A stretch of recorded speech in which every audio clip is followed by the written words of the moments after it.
the different people in different places who are the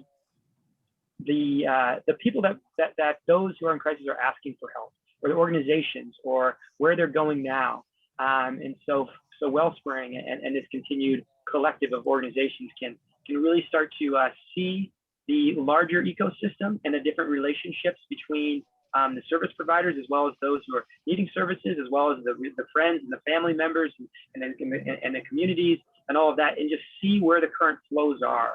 And so really trying to bring to life the stories of what's happening today, and feel and find the gaps that fire can end up hopefully filling in helping resolve those who are on the brink or already experiencing helplessness. So as we go through today, I lost the slide there of the agenda there, Gary, but it's all right. I think we'll start with doing some introductions here, and just if we could just kind of see who's in the room, and we'll start with the rest of our Leadership Tomorrow team sharing. Introductions. We'll walk through some of the scenarios and how we're approaching kind of gaining some of these stories through our focus groups or forums. Some of the questions that we're exploring. And then dive into some of the next steps, and I'll open the floor.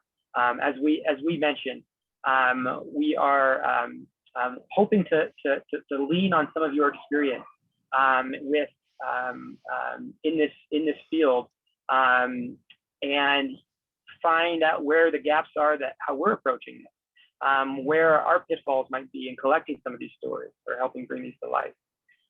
So if we don't mind, we'll start with Leadership Tomorrow. If you just would like to share the rest of our team at least, share your name, maybe the neighborhood you're from, and just a brief little bit about what your work is. And I don't mind just hot potatoing it just to pass it to keep it flowing here. But Jeff, would you mind sharing first? Not at all.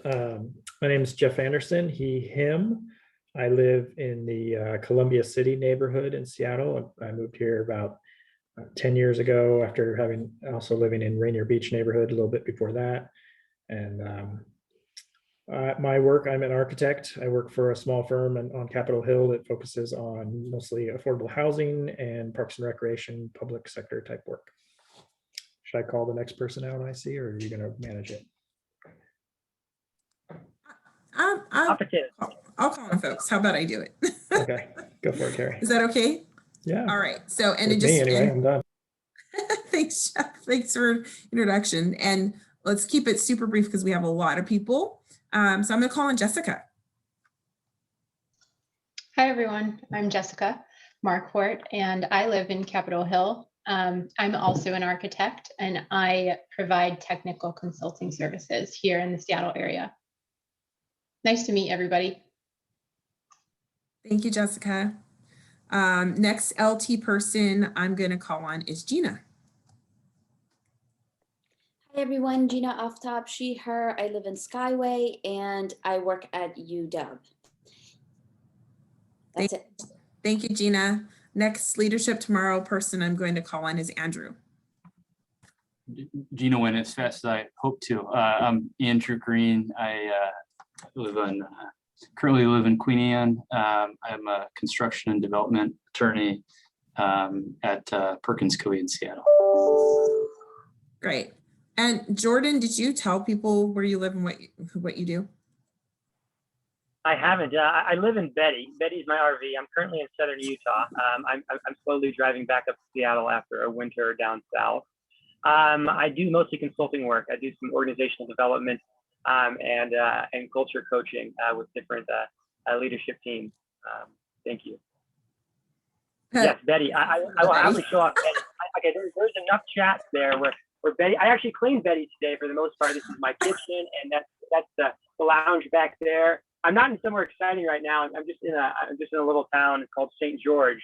I was spending the last week in Zion, and so I'm getting back to California now.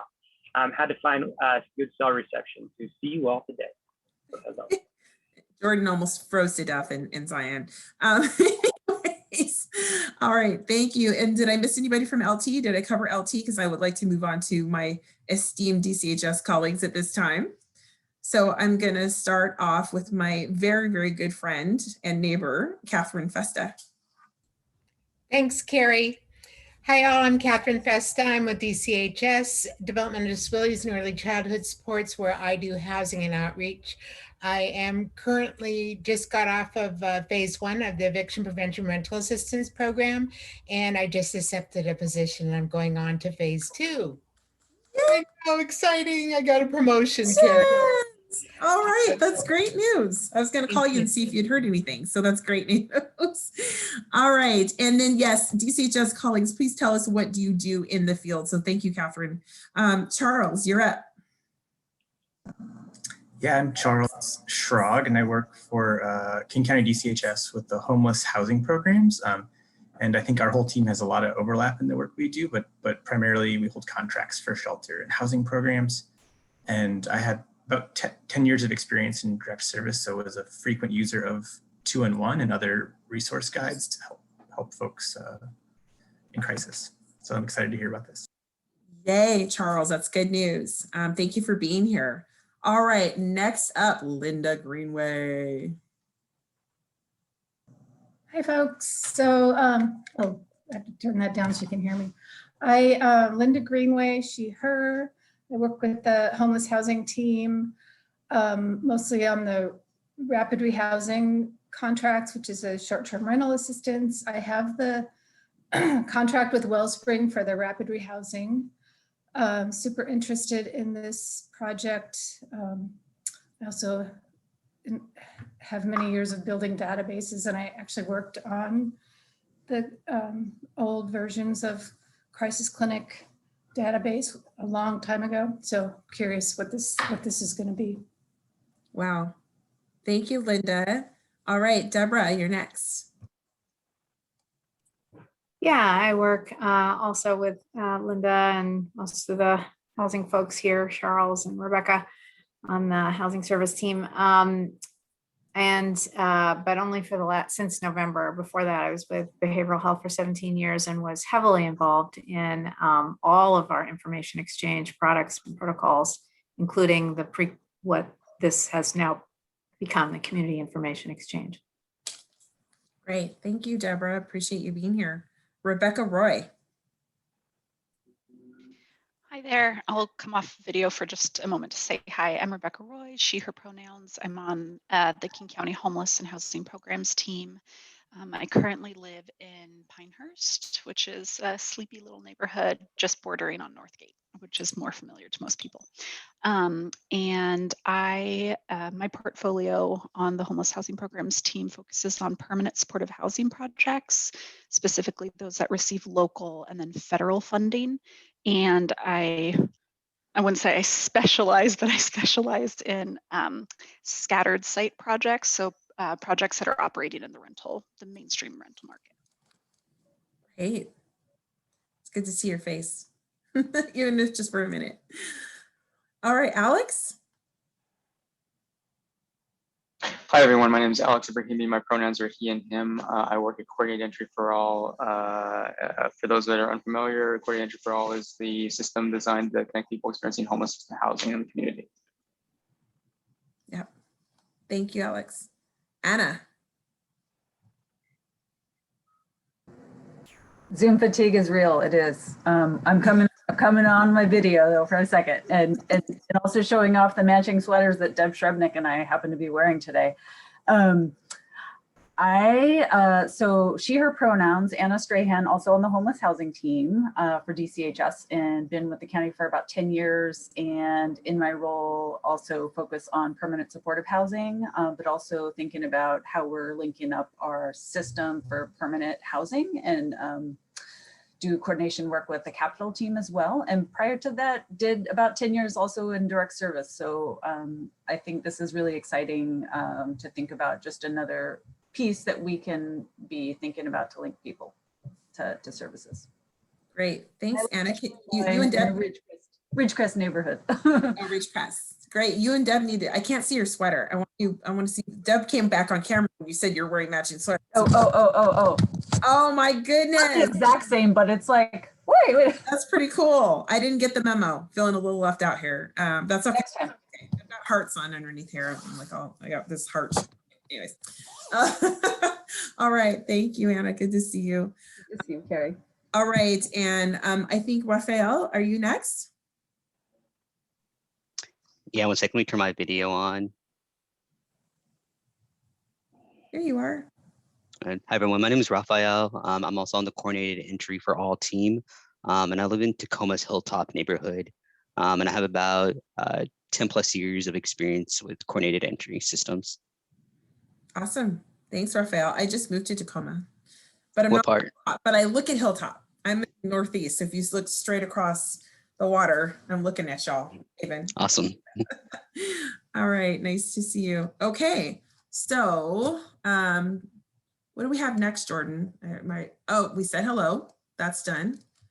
All right. We're at scenarios. Jordan, do you want to take this or is it me? Yeah, I will. Raphael, I lived like 5 years on 27th and MLK, right up there in Hilltop. So I definitely know that neighborhood. I miss Tacoma these days. Anyway, yeah, I think tying into things, I think from a very broad lens, once again, hoping to learn how best to approach this. This is a beast. This is a big project, and luckily, fire is really taken on themselves a deep community learning lens, I call it. Kind of a continued development that this will be a never-ending process of learning from the different stakeholders, from the different communities, from those who are being served, who are supporting those being served. And so this, what we're kind of tasked with is how can we really plant a seed for a continued learning experience through the continued development of fire. And so, so I think we'll share a little bit more about the forums themselves and kind of the plan that we've kind of, at least in our minds, walked through of sharing different scenarios and trying to bring up some stories and have people share how they had in helping people. But I almost want to start on a more fundamental lens, and Carrie, if you're okay with this, of one of the, what do you feel are some of the best processes to get the information and these stories to help fire continue to become what it could be for the community?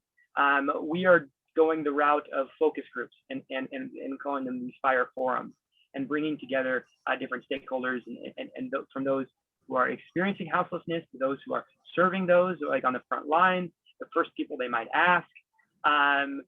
But kind of yeah, I guess I want to start by knowing if there's any questions right now that you have with fire itself or our specific role in it, as well as kind of sense into and feel out of how you all are feeling about processes. And for those that have more experience in this, how do you feel we can actually get the stories and the experiences that can actually make a difference in how fire is being developed? And we've been having a lot of conversations about how do we help provide the level of comfortability and safety for someone who is from a very marginalized, different language speaking community to actually share and help provide the holes that are currently in the system.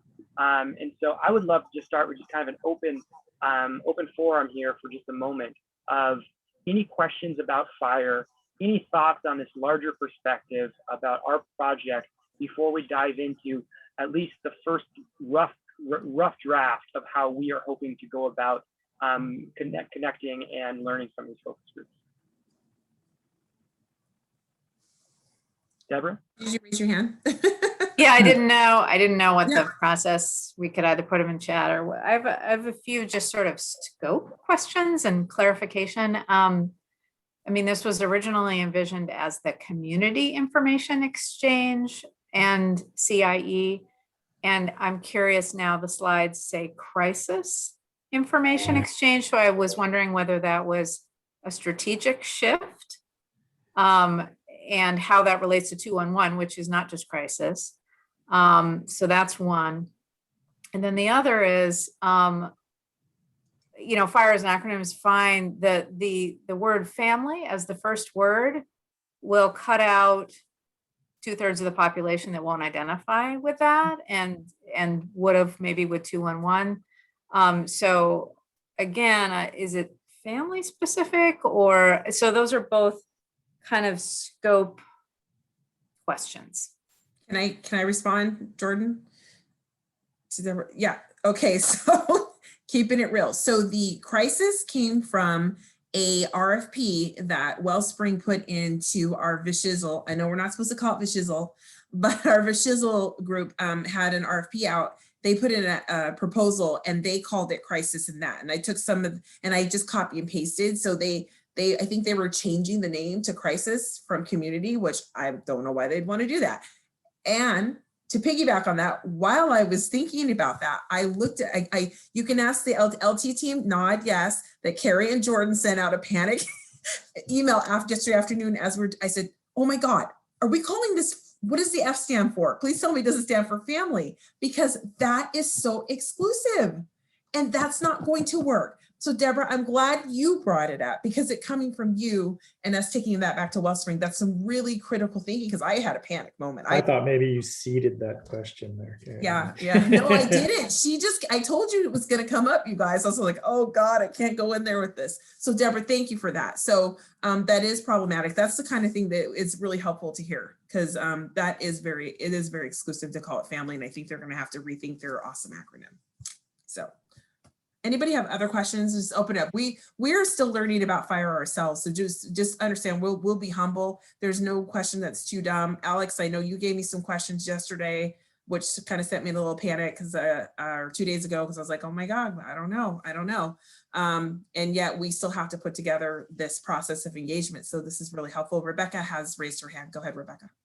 Thanks. Yeah, I'm not super clear yet the distinction from 211 and this, and I'm curious if this is meant to, or what consideration has been into kind of like merging or making sure that whatever fire ends up being is not, I don't know the proper words, y'all, but like not getting in the way of people still accessing 211 for the things that they need. Because I don't think we want to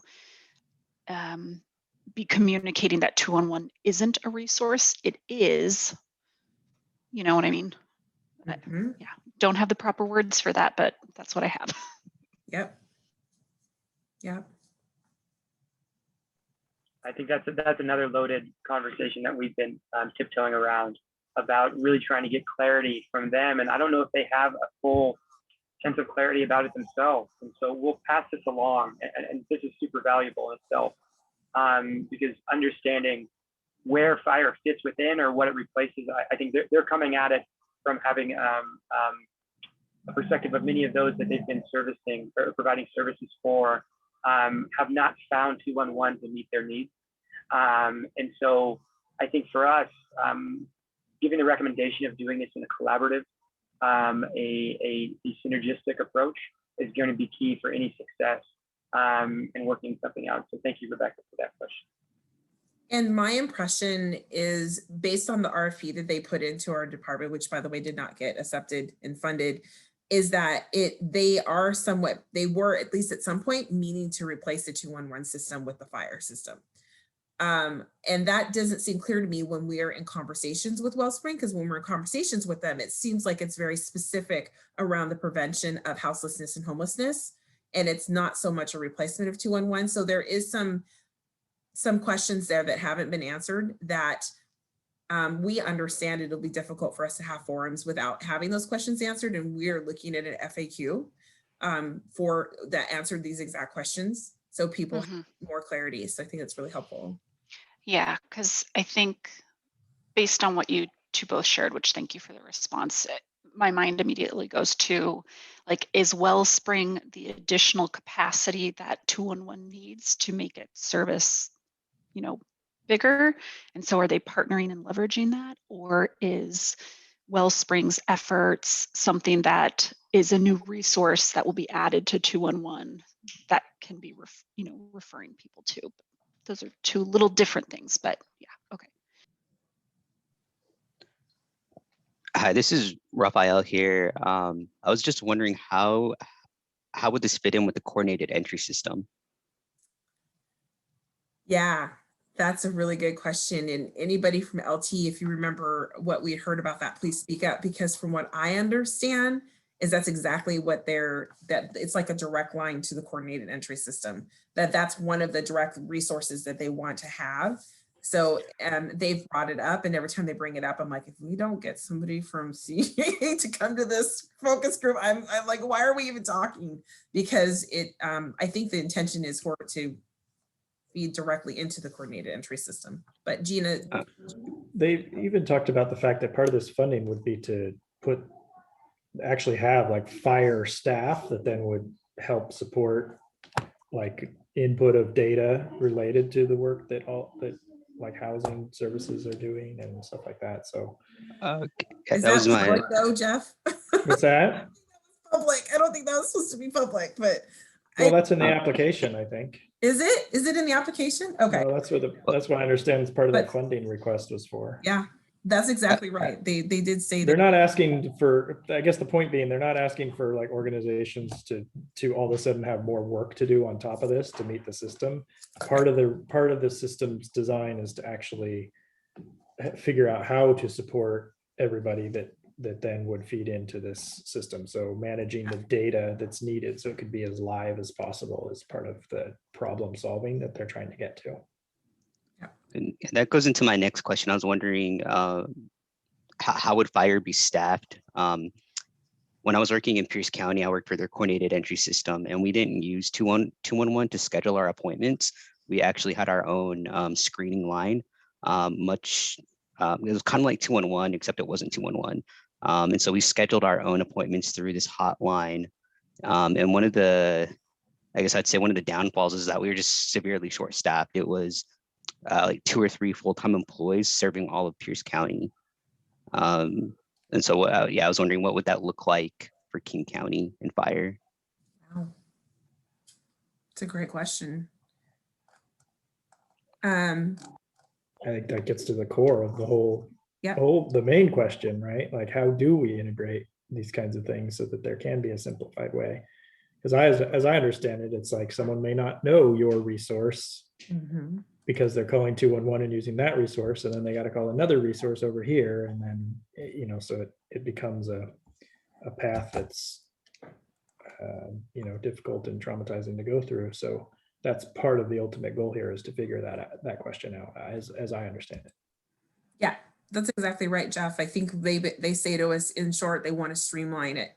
So you're not jumping all around or showing up. So-and-so has a bed, and showing up. So-and-so's, if you don't have a bed, what are you talking about? You've just taken a bus all the way across town, and then you get sent somewhere else. So their idea is to streamline this and take out some of those extra steps and make it a much easier tool. So Jeff really is describing this quite well from what they've shared with. Thank you, Jeff. Yeah. Raphael, real quick, sorry, just to follow up. Raphael, a follow-up question would be, thinking about just your experience with not having enough people or not having enough helpers there. Could a technology tool have support? This is such relational work. Could a technology tool have helped you serve more, or help someone who is coming to you find out what they needed to know without having to go through you, if that makes sense? I think it makes sense, but I'd like more clarification around the tech tool that you're speaking about. No idea. There is I think that's the beginning of this whole project. It's what are the questions, or what are the current gaps that some piece of technology, whether it's a real easy to use database that's up to date, real time with live updates of different providers, different services, or whatever it could be. Kind of thinking still in a very broad sense here. Yeah, I mean, I think technology is great, but I think really what it's about is having really more people with lived expertise working in these types of systems. That needs to come first before any type of technology. Good feedback. Well, I'll also note that the coordinated entry team uses a tool. Our vendor is BitFocus, and there's the HMIS, Homeless Management Information System. Certainly there are ways that it can be improved. That takes lots of dollars. So if through this project there are dollars to improve those things, I'm sure CEA has lots of ideas for how to help. But one of the things I do want to flag is providers, homeless and housing service providers who are funded by the county, the city, and I think United Way have to participate in HMIS. Agencies that don't receive those kind of funding sources don't have to participate in HMIS. So I'm curious if you're talking about like what we're talking about here, in part because the system runs smoother if services, no matter their funding source and funding requirements, participate in HMIS. Like that would be an efficiency that our entire system, especially including people who are experiencing homelessness and need to get into those resources, would benefit from, for that level of coordination. And I don't know that work is, I mean, the work to do that would be getting those providers on board to be using the same tool that everybody else is using. And that's a little bit different. And I don't know that, I wouldn't encourage reinventing a wheel that already exists. Oh, and I see Jeff, HMIS stands for Homeless Management Information System. So we receive federal continuum of care dollars that require us to use an HMIS, a database basically. And we use the same one as the state, called Clarity, and that Clarity is used in lots of different states and continuums of care. And our vendor is BitFocus, and they're very fantastic. Thanks, Charles, for linking to that. So follow-up question on that. Is it that they don't, because they don't have to participate, they don't want to participate? Or is it that they're locked out of participating?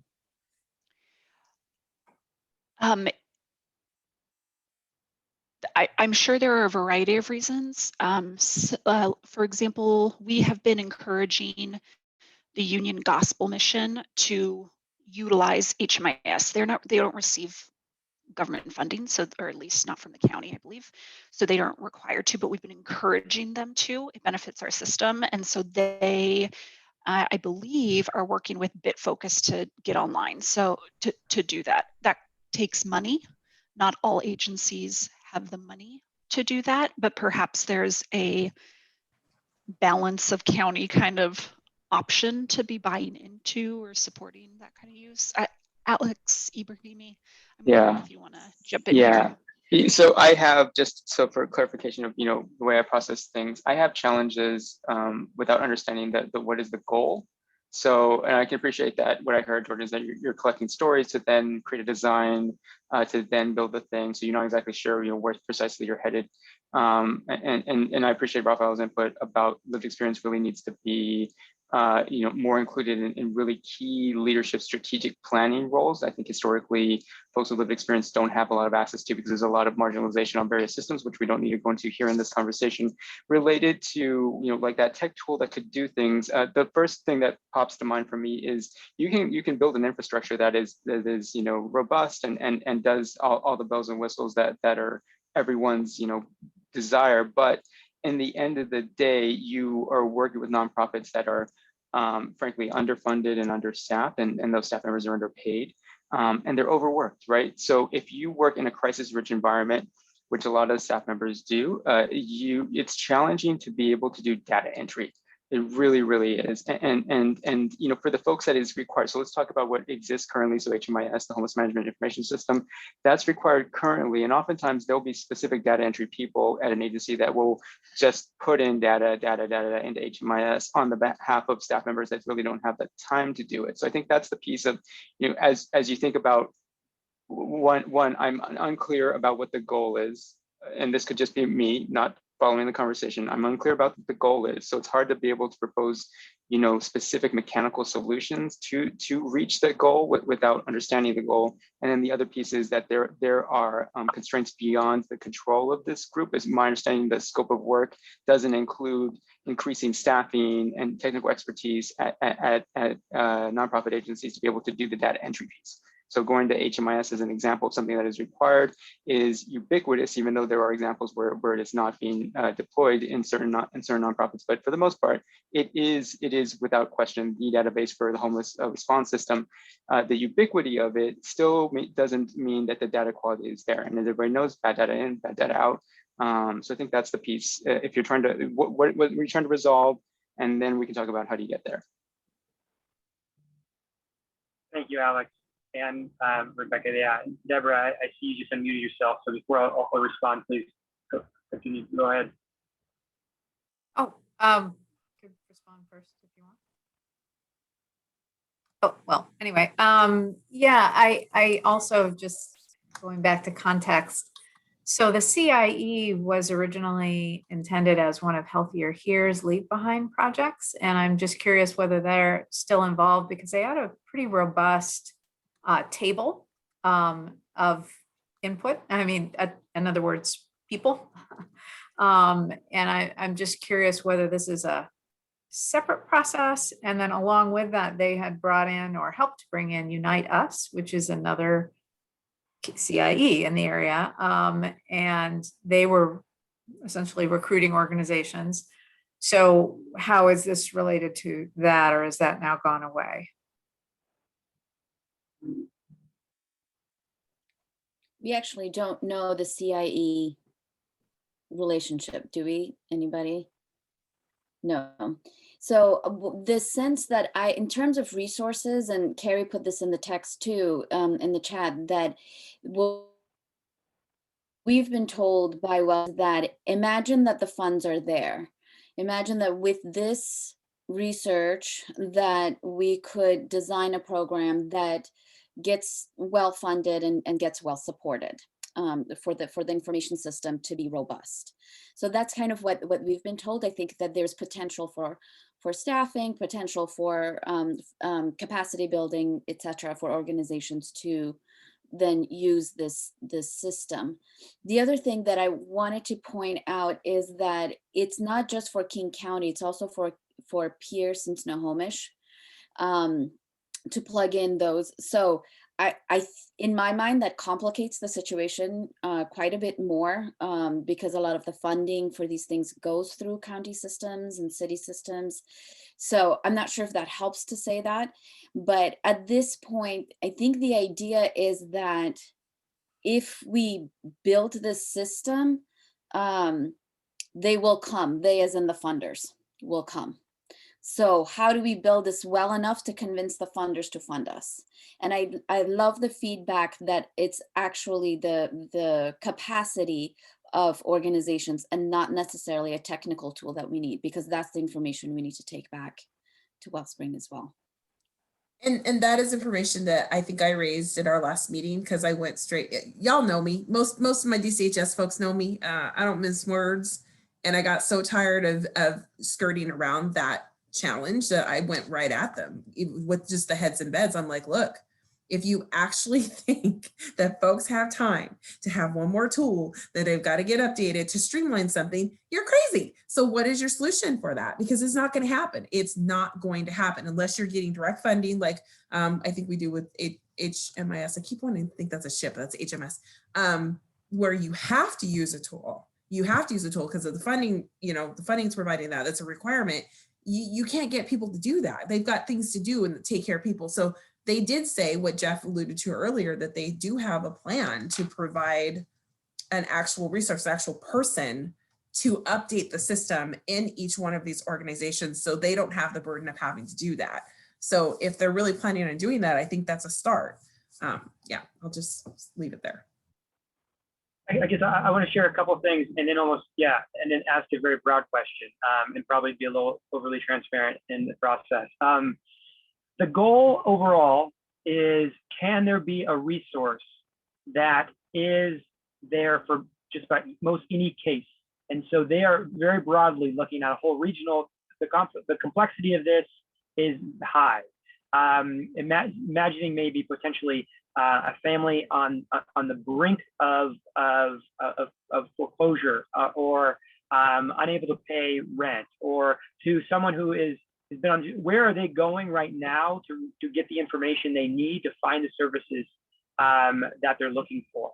And so the goal would be this one size fits all kind of this one platform that could be a resource for those who are being asked as well as those who are asking. So it might be someone who's on the front lines of a service provider organization, or it might be someone on the front lines of a religious community, or someone, a family member, and someone comes to them with dire need. So that's kind of a very high level goal. And Linda, I'll get to you in a second there with that question. Thanks for raising your hand. I think the core of us, we do not work for Wellspring. We were not the birth of this idea. And we are actually fairly skeptical about it in general. We have shared with them the idea of reinventing the wheel when there's stuff out there, and some of the paternalism even with how they've approached this in ways. And so we are in a place where we are trying to do this project in the most meaningful way to help them actually do something that can work. And maybe that means coming back to them and saying, the scale of what you're working is too big. Even if you could just help bring in the capacity and raise the funds to hire one person at each place to really help with HMIE or something, and do the data entry in that, or help use that data in a way that helps create this interface that makes it really easy, or whatever it is. We're coming at this lens of our first suggestion is how do you prototype on a very small level and start small, and they're trying to build something very big, and at least they're doing it trying to bring in the input and those stories right out. Yes, exactly. Thank you, Rebecca. Maybe at the end of this 5 months of us working with them, we don't do a focus group at all, and we just give them really harsh but valuable insights in how they can move forward and help them continue moving forward with what they found traction with, but do it in a way that actually makes logistical sense for all this. And so opening the floor up for, I think we're learning through this all. So thank you. Linda, I see your hand up. Hi, so I'm hearing talk about HMIS, which for most of what I see in HMIS, it's data entry after something happens to say, yes, this person enrolled and here's what's happened. So I think from that, I don't think that aspect of HMIS makes sense to what we're talking about here, which is more of a referral tool. I know that it also is used for coordinated entry, but that also is a few people doing the data entry of making the referral and then hounding the agencies to connect the dots that the referral happened. What I'm hearing here more is like a scheduler, like I just scheduled a COVID test online with, you go, it was all automated. It was pretty simple. You go to it sent me a link. I went to a website with a bunch of different appointments I could pick from. And I'm doing the data entry as I'm making my signing up. And the tricky part was with all the different kinds of services, they're all different in, are we scheduling an appointment? Are we saying we have these hours when you can drop in to look for clothing? Or, the opening is there's different kinds of openings. So you really want to think through the different ways that people connect. But I'm thinking that for you, hoping to find something where the data entry happens at the time that people are looking for the service and they push whatever button it is to get that connection. Like there's not as much data entry after the fact. I mean, that somehow it's got to be simplified in that technical way as far as the data entry piece. I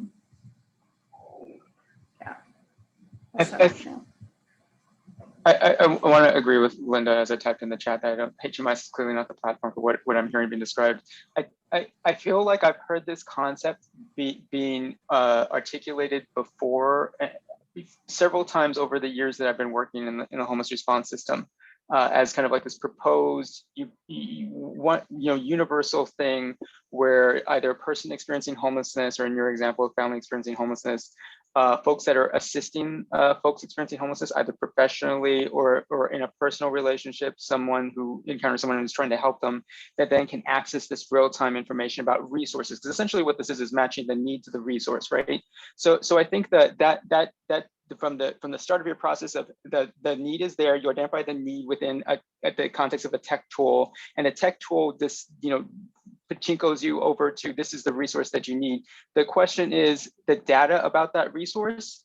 That's the piece where I just don't see it actually happening, frankly, because depending on what, because you've got like such a wide variety of resources. Some of them are really small. Let's say like a tent for someone that their tent was stolen in a sweep or whatnot, to I need help with my rent or whatever it is. There's a wide variety of things. And then how are you getting real-time information into that tool that is essentially a database? How are you getting real-time information in that database to match accurately? And then I think that's the piece of when people try it out, if it doesn't, and there's always this case when you build something out, but if people try it out, if they're not getting good results, even on a smaller scale, then you're not going to be able to scale up, because they lose the confidence in the platform. But I think that piece is even, you might be able to create it successfully on a small scale because you've got tight quality control on it. But as you try and scale up and make it universal and broad across the region, you're not going to have the staffing to be able, because if everybody's trying to do more with less, and I love it and I hate that phrase, but that's essentially what happens, where if it's a question of interacting with someone that's in front of your face and doing whatever the things that you need to do in order to keep your workplace safe for your guests, your clients, and your colleagues, or putting information about X, Y, or Z into this database, you're going to go with the thing that you prioritize. Thank you, Alex. The one thing they did say is that part of their raising funds is potentially to put someone in, to pay for someone to be in all of these different spaces and to be in all of these different organizations, like a fire employee who works in this place. There's the thoughts that came to us was so many logistical issues as well as so many places, but that was the response that we got from their executive team when we asked something similar. There's no way someone who's working the front lines is going to have time to put like the real-time data in, and they've shared the story a couple times of someone going to like a Mary's place and not having the availability that it said it had an hour ago, and or whenever the data was there, and thinking of that being realistic. And so potentially they're considering looking at what would it look like to get funding to hire someone, and I guess what we're really learning is that should be a number one priority, a number one thing for them. And so thank you.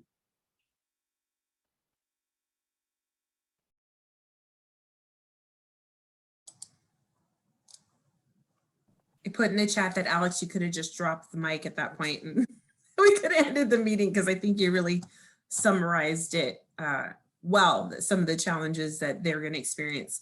I think that in addition, I mean, we have a challenge. We as a group are still committed to creating this engagement system, outreach and engagement system, to gather input from community about how this tool that they are imagining may or may not work. And I think it's a challenge. I mean, that is our burden to bear, if you will. That is going to be our challenge, but we still want to think of the best way that we can do that.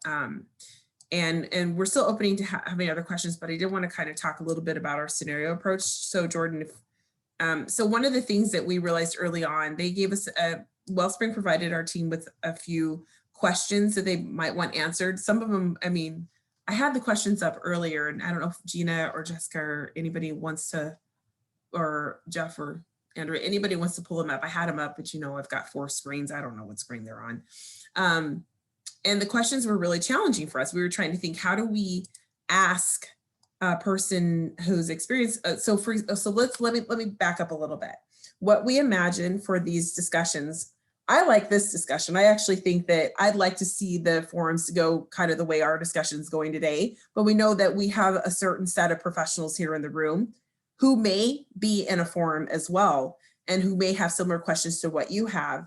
but we also may have mixed company, because what they're asking us to do is prepare, they're going to prepare facilitators and find facilitators, but we're going to help them look for facilitators. Facilitators will go out with what we're going to, Jordan and I and the team are going to try to put together a meeting in a box type approach where they'll have all the tools that they need to have one of these discussions. And then they need to go out and find answers to specific questions that we believe, that we imagine that Wellspring wants to know.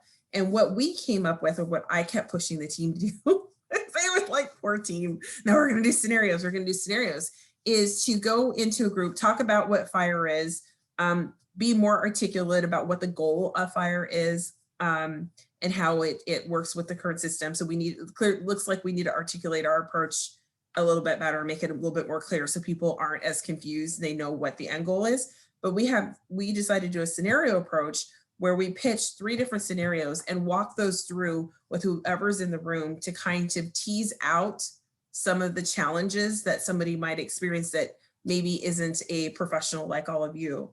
And we have one scenario, the first scenario would be a person who is finding themselves in a situation where they're facing homelessness. And it's very specific to homelessness, is from everything that I've heard from Wellspring.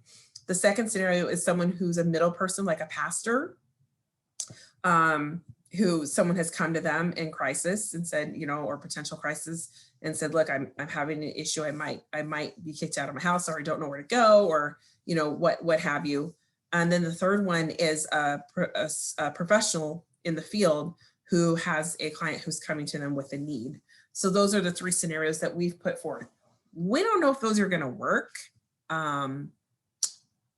It sounds to me that if we had a group of people, there will be times when it'll be 5 people who provide services in a forum, in a focus group. It sounds to me like the conversation might go with the direction our conversation is going. So I don't know if you guys have any feedback on if you think a scenario system would work, or if we should leave it more open to the kind of conversation we're having today, or both. I don't know if that made sense at all. It makes sense to you, Gina, because you've been through it. These guys don't know what I'm talking about. But yeah, just curious what you think.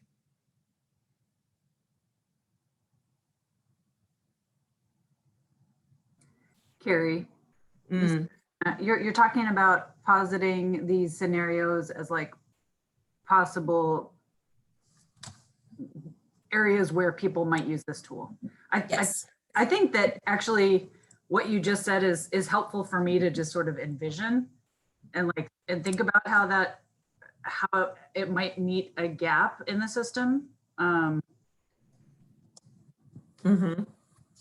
Yeah, it's just my. Yeah, the first thing that came to my mind is, in all of those situations, I want the answer to be contact 211, and for 211 to be built out in a way, and for agencies that have resources, whether it's a funded agency, an agency funded by the government, or if it's like a church group that has, they hand out $250 to anybody who comes and asks for help paying their rent, things like that. But for all of those, for outreach to be done so that those agencies and programs are connected to 211, so that when somebody is calling 211, 211 knows here are the agencies in your area that you can connect to, / if you are calling because you are literally homeless and need to be assessed for a housing connection, we're going to connect you to coordinated entry for all. Here are the regional access points. Here are the agencies you can go to get you assessed. Thank you, Rebecca. That's my immediate response to the scenario. Or at least that's what I want the response to be. Great. Anybody else have a thought about that? This is Raphael. I also agree with what Rebecca said. Just coming from when I was working in Pierce County, like with their screening line, most folks knew to call this screening line for any type of help related to homelessness or domestic violence. They would call this Pierce County screening line, and I do think 211 would be the answer here, or that's the answer I'd want to see anyway.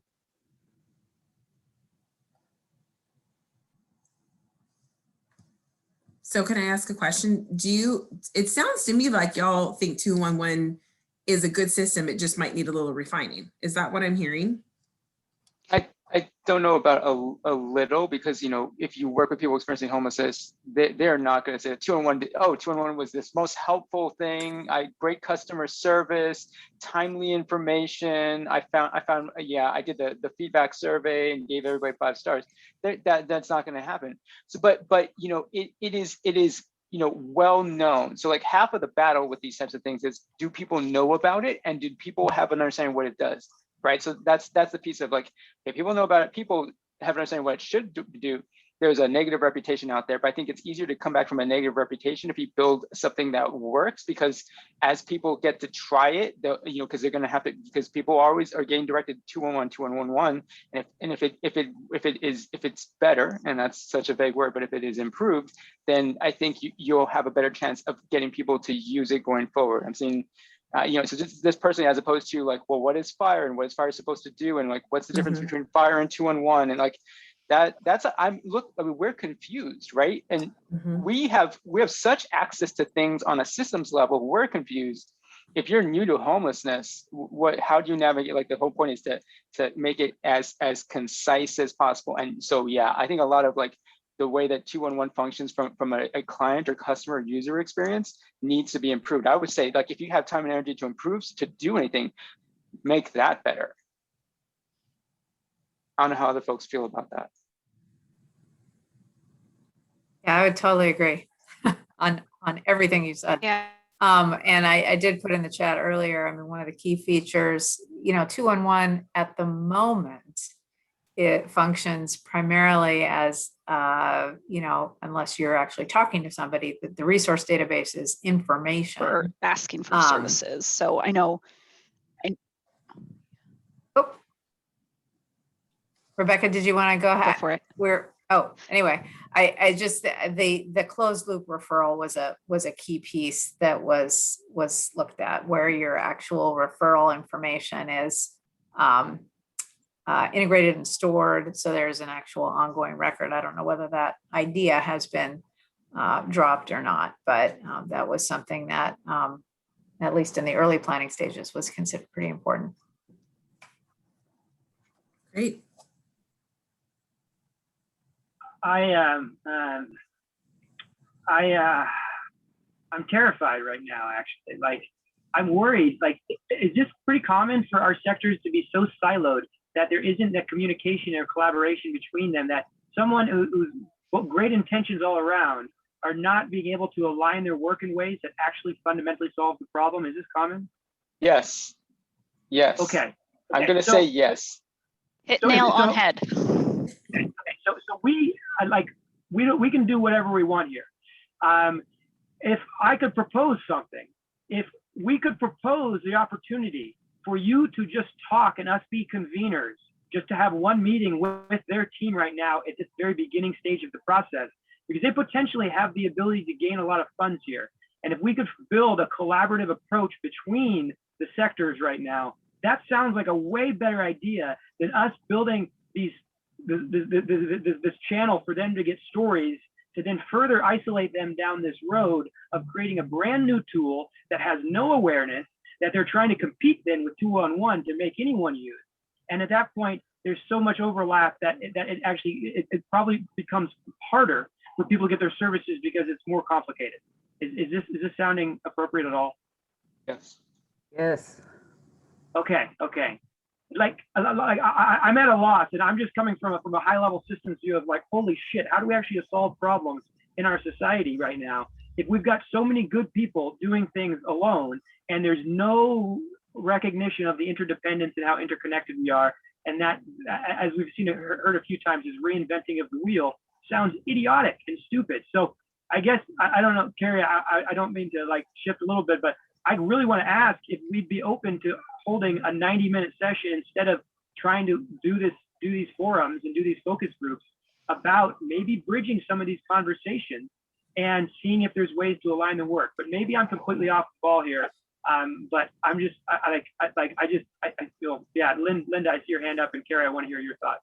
Well, let me just respond, because then my biggest fear is that somehow we as LT Leadership Tomorrow Lab Team 7 I've never heard Wellspring say that they wanted to improve the 211 system, but have they said we want to improve the 211 system and create a tool that 211 people on the other side of the phone can use to help streamline services? Gina's saying no too, because see, that would have made more sense if they'd said, we want to take the 211 system, we want to create a tool within 211 that helps the people who are responding on the other end streamline. So I'm with you, Jordan. I think that even though they have 40 community partners that signed on to their RFP, there seems to be a disconnect. Alex brought that up with me 2 days ago. He's like, hey, what do I know about this? And Wellspring did want to be here today. And I said no, because I wanted you to all feel like you could speak frankly. And so we as a team, LT7 decided, no, don't be there. But I'm with you, Jordan. I don't know if my colleagues, you're tired, you're working really hard to keep people housed and everything else, if you even have the time or the capacity to want to have this conversation, or, if that's even a good idea. But yeah, let's let Linda talk now. I was just want to point out, I was just going back in my notes and seeing when we did talk to Peter about 211, and my notes basically say, yeah, it's a great idea, it lacks funding. But he doesn't want to compete with it. So maybe it's more of an integration concept of what they're trying to do with this in 211. And it relates to that whole bringing them in onto the funding model. So what I'm hearing that is maybe a couple of gaps with the 211 that could be addressed was the real-time scheduling, real-time information, but also I think the piece of having providers be able to talk to providers about services for making referrals when you've identified somebody that has a priority needs based on whatever prioritization, and just a way to find real-time information about services in a more concentrated setting. But maybe those are things that could be built into 211 somehow, or maybe that's an added tool.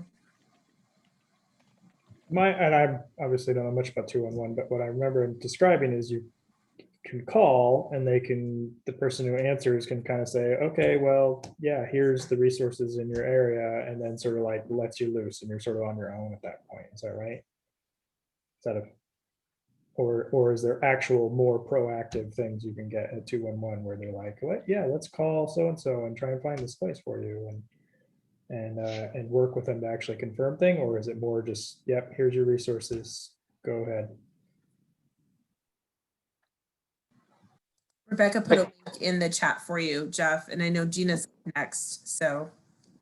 Just to quickly get to that, for 211, there's a couple things, like you can call, you can schedule appointments, you can email, but also they have an online listing, I believe, a lot of resources. So for people who are self-inclined to just do it themselves, they don't want to talk to somebody at 211, they can get that information. Again, that information is only good if it's fresh, and information being fresh relies on staffing to keep it fresh, to focus on doing that, and making sure that providers who are wanting their services listed, that they are informing all of that. And Charles, good point. The online listing is also, yeah, that's a tech tool that probably could use a good refresh for sure. Yeah. Absolutely, that's a good one. Very sophisticated, but that sophistication makes it difficult to navigate. Tina. I recall looking for winter shelters once and getting cooling centers in January. Okay, Gina. Okay, thanks. I have a question. Thank you, Carrie. I have a question for the group that that Carrie brought here today, and that is that I'm seeing a divide between King County city service providers versus providers like Wellspring that are CBOs or the Union Gospel Mission, who are not using the HMI services, you know, they're not using the same platform, and maybe you're not talking with each other. Maybe Wellspring is applying for a grant from King County, and the list of the partners, they listed 20 some odd partners in that grant application that were organizations similar to them. You know, it was the Urban League and various organizations. So is there a lack of communication between people that are in county and then like non-government organization, NGOs? Does that question make sense? It looks like Anna unmuted. Anna, you want to take this one? Oh, no, she muted again. Oh, I'm here. Hey, I was just gonna say that it does seem like there is a negative, there's a negative association with 211 and availability and sort of it being a massive system. And I think that somehow is like tied to the government versus many of the organizations who I noticed as I was looking at the letters, the sign-on letters, of smaller organizations, as you're pointing out. And so I don't know, it seems like there's some work to be done around, number one, building up the capacity of the system to be able to respond to the needs of people, but also I think creating a system that's slightly more, that's more user-friendly, and also that can be somewhat embedded. Well, there are some big organizations on there though. So, but again, many of them do not contract with the county. Like a lot of them are smaller organizations. So I don't know. I think where I'm going with this is that it would be great to build on and augment the already existing 211 system instead of recreating it. However, I think there's got to be a lot of buy-in. It looks like there's a need for buy-in from organizations to be able to use it. And yeah, just.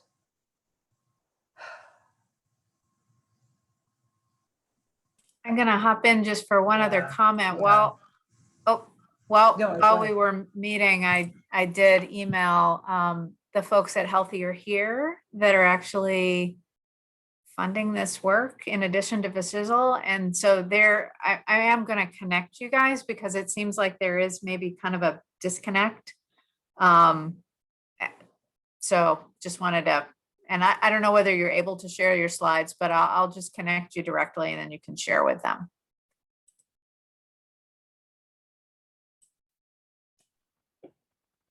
Are you saying connecting us with Healthier Here?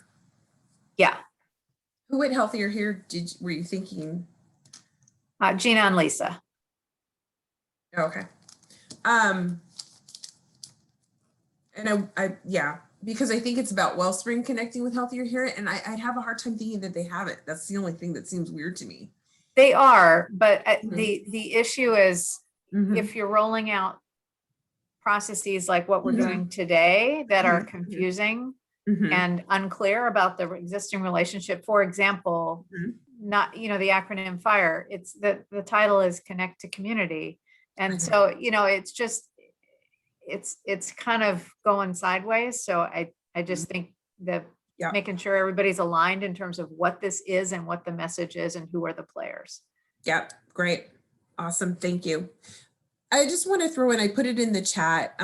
We also, one of the things that's really important to Wellspring is this connectivity to people from different cultures and languages, and their needs are a little bit different. So for example, one of our scenarios that we have is a family who wouldn't know to call 211, and they would go maybe to their spiritual leader in their community and ask for help.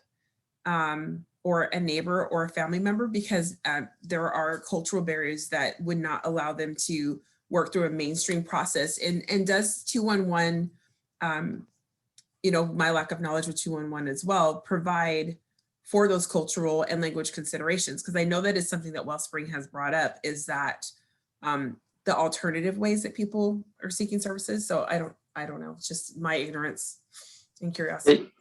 They do have interpreter services on call. Whether or not though, I mean, I don't even have to whether or not. We know that someone who is not a native speaker of the language using an interpreter to talk about really technical things is nowhere near as good as having someone who speaks the language fluently and understands the cultural context. So I'm sure the quality of services, no fault on the 211 staff members, are not as good as if they were a native English speaker. Got it.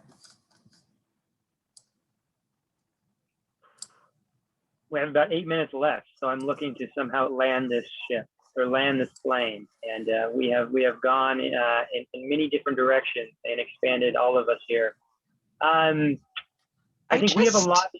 Yeah, I just noticed, so Carrie, I was looking at the attachments that you included, and the very first letter of support for the Wellspring proposal is from Crisis Connections, which runs 211. And the letter specifically is stating like, we want to collaborate. Like the goal is to collaborate. And so I'm hopeful that what that means is Wellspring is thinking about collaboration with Crisis Connection. But yeah, I just wanted to put that out there. They are, and then within the one of the documents, it says that they're phasing out. The idea is to create a new system and then gradually phase out 211. That's what I read, and I could have misunderstood it, but it's like maintain the current system while a new system is created.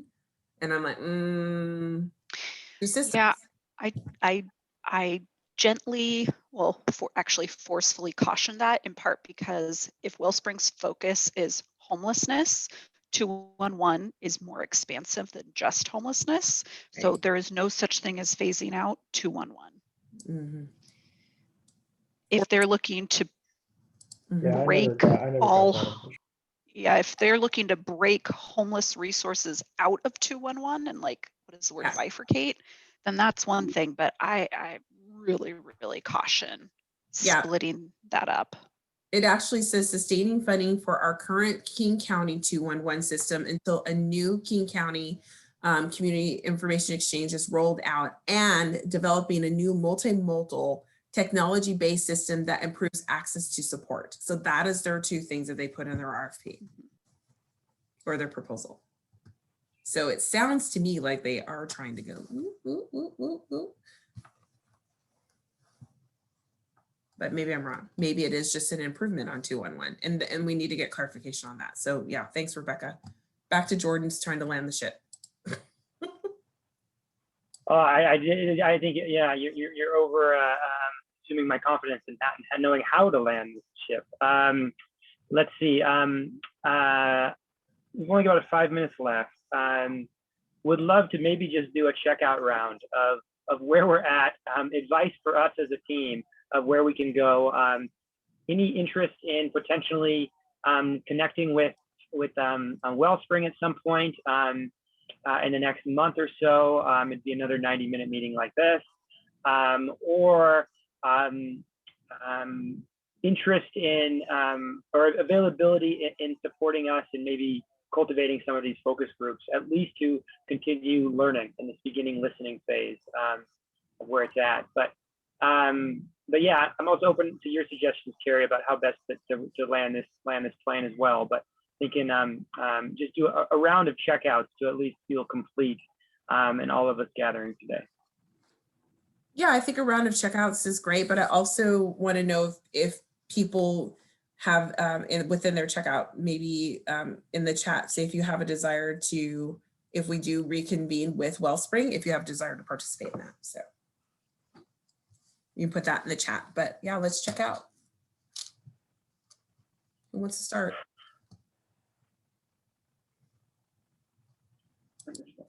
Thank you, Deborah and Raphael.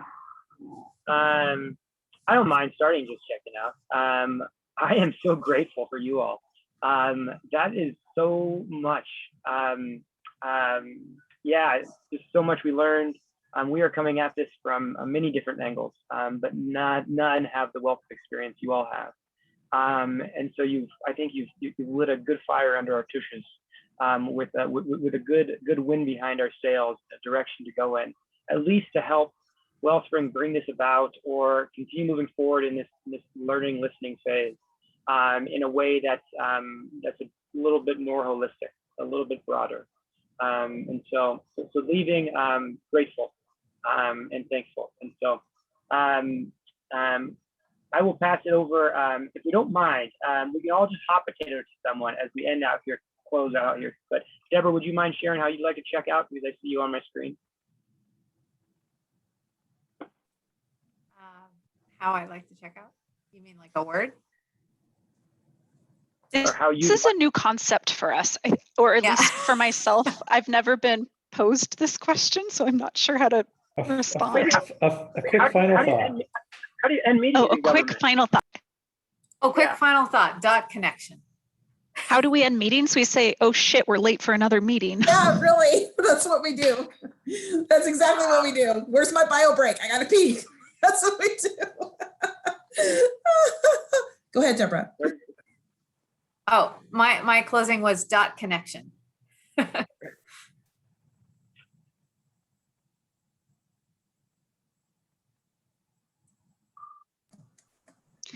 I'll jump in to say I'm excited that this is getting attention and that there's energy around it. Thank you, Rebecca. I'm such a person that wants to please their teachers and who gets an assignment and wants to do the assignment really well. So I'm a little bit in the, oh my God, what do we do now mode. But I love talking to you all and thank you so much.